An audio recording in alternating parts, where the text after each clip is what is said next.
Well, the question was, if Iran were to launch a nuclear attack on Israel, what would our response be? And I want the Iranians to know that if I'm the president, we will attack Iran. We would be able to totally obliterate them. That's a terrible thing to say, but those people who run Iran need to understand that, because that perhaps will deter them from doing something that would be reckless, foolish, and tragic. Continuing our conversation on the end of days, and you know, I know a lot of people are like, oh, geez.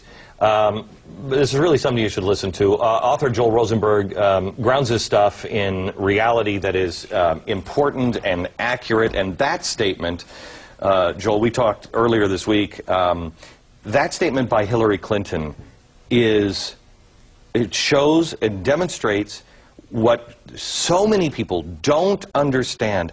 Ahmadinejad, correct me if I'm wrong, and the leadership, not the people, but the leadership of Iran would almost welcome us to vaporize all of Iran, because it would fulfill their end times prophecy that the great Satan, known as us, just slaughters Muslims wholesale, right? And vice versa. The Ahmadinejad is not a Soviet or Chinese leader who is a maniacal dictator, but who wants to preserve his own skin because he doesn't believe in an afterlife. Right. No, Ahmadinejad is a Shiite Islamic fascist. He is a Shiite Islamic fanatic.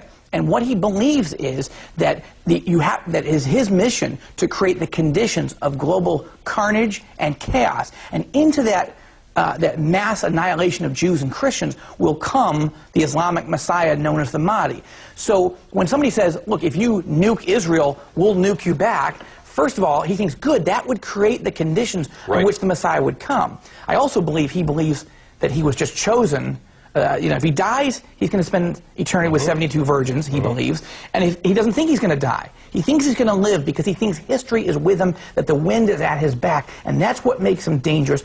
That's what makes him undeterrable. How do you deter someone who believes it's his God-given mission to annihilate the United States and Israel and Judeo-Christian civilization as we know it? That's not like the Soviet era. Right. The 12ers, and my head hurt. I did like a year's worth of research on all of this stuff to try to understand their theology.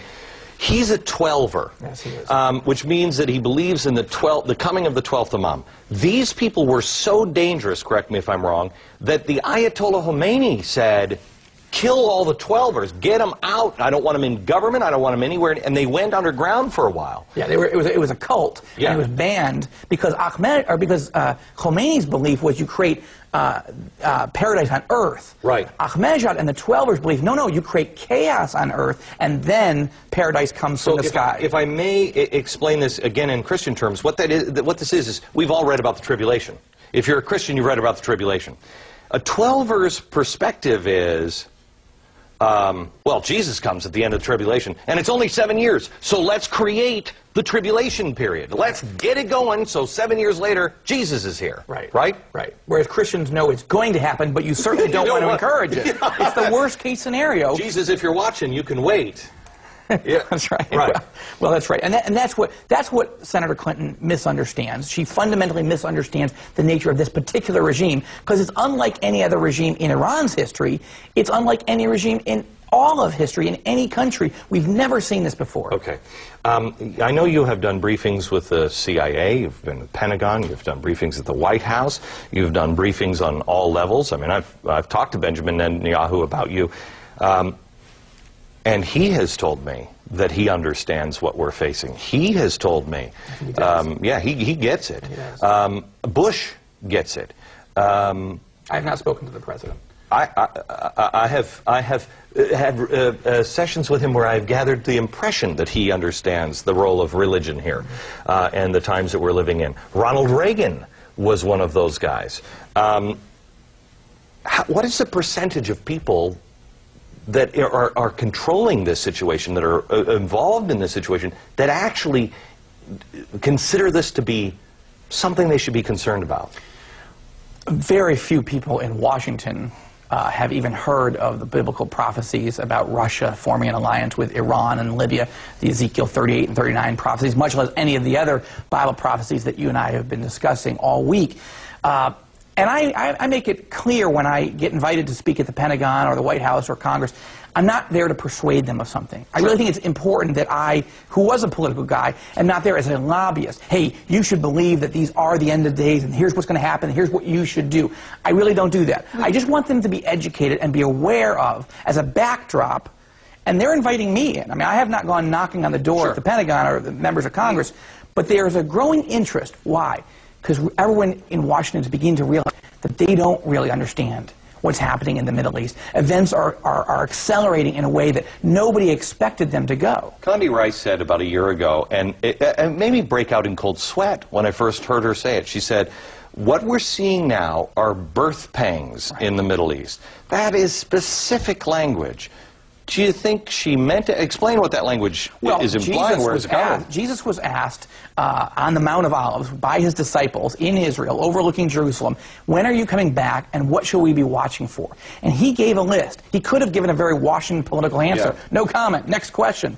But he gives a list. Wars, rumors of wars, all the things we've been talking about. But he says the wars and the terrorism, this is all the birth pangs. These are the beginnings of what's coming. Just as my wife has had 4 children, you know, you can see as you get closer, the contractions and get more intense and closer together. That's what we're seeing. Now, she is an evangelical Christian. I have no idea if Secretary Rice has an interest in Bible prophecy. I don't know whether she planned to use that language in the context of the Middle East, but boy, it really was evocative of exactly what Jesus said would happen. You said a minute ago, you know, that you're not going up to the hill and you're trying to campaign for it or anything like that. I don't know if nobody knows if we're living in the end times. I personally, to be real frank with you, I think my kids will be here. I don't know if I will be, but I think my kids will be here. But nobody knows. We've been saying this for thousands of years. I don't want to be the guy who says, I'd much rather, honestly, it'd be much easier for me, and I'd be, you know, more popular and everything else if I got you on and I made fun of you for an hour. Do you want to be the guy who says, hey, you know, I mean, pay attention. This could be something you should watch. I didn't, but, and that's why I began writing novels. I didn't think anyone would take this seriously if I just wrote a nonfiction book and said, this is what it is. So I wrote novels. They have started to come true. People have shown interest. Right. That's where I am. They are absolutely phenomenal. The latest is Dead Heat by Joel Rosenberg. Grab it. More right around the corner. Stick around.